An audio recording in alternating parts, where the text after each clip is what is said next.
ఆ రోజు కూడా అదే కథ. తెలంగాణలో గట్టిగా ఉంటే ఆనాడున్న కాంగ్రెస్ నాయకులు సమస్య లేదు మాది మేము ఉంటామంటే ఎందుకు కలుపుతుంది ఆంధ్రతోని? ఏమక్కర ఏర్పడుతుండే? మనోళ్ళ యొక్క తెలివి తక్కువతనము బలహీనతనే మనల్ని జబర్దస్తి కొంతపోయి ఆంధ్రలో కలిపింది. ఆ గోస 60 ఏళ్ళు అనుభవించినాం మనం. ఏం గోస అది నాకు అర్థం కాదు. లేక కాదు కదా. కరెంటుకి ఏం గోస పడ్డాం? ఏం పరస్కలాడు మనతోని? ఒకడు బట్టలు ఆరేయాలంటాడు, ఇంకోటి అంటాడు. జోకులు మన మీద. ఆ ట్రాన్స్ఫార్మర్లు కాలిపోడు, మనం లంచాలు ఇచ్చుడు. ఒకసారి యాడ్ చేసుకుంటే ఇప్పుడు మళ్ళీ కళ్ళకి నీళ్ళు వస్తాయి. ఎందుకు పడ్డాం అంత బాధ, అంత అవస్థ?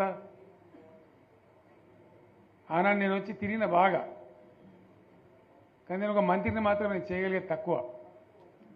ఉన్నంతలో తిరిగిన మా బడంగపేట చెరువు కానీ, ఏడాకులపల్లి చెరువు కానీ, గొడిగాడిపల్లి చెరువు కానీ కొన్ని పనులేదో చేయగలిగినాం అప్పుడు చేసినంతలో. కానీ ఎందుకైనా మంచిది ప్రాణం పోయినా సరే అని చెప్పి కొట్లాడినాం, దిగినాం. కొందరు వెనుక కొందరు ముందు మనోళ్ళు జమ కావడానికి ఆలస్యం పట్టింది, టైం పట్టింది. కానీ తెలంగాణ తెచ్చుకున్నాం.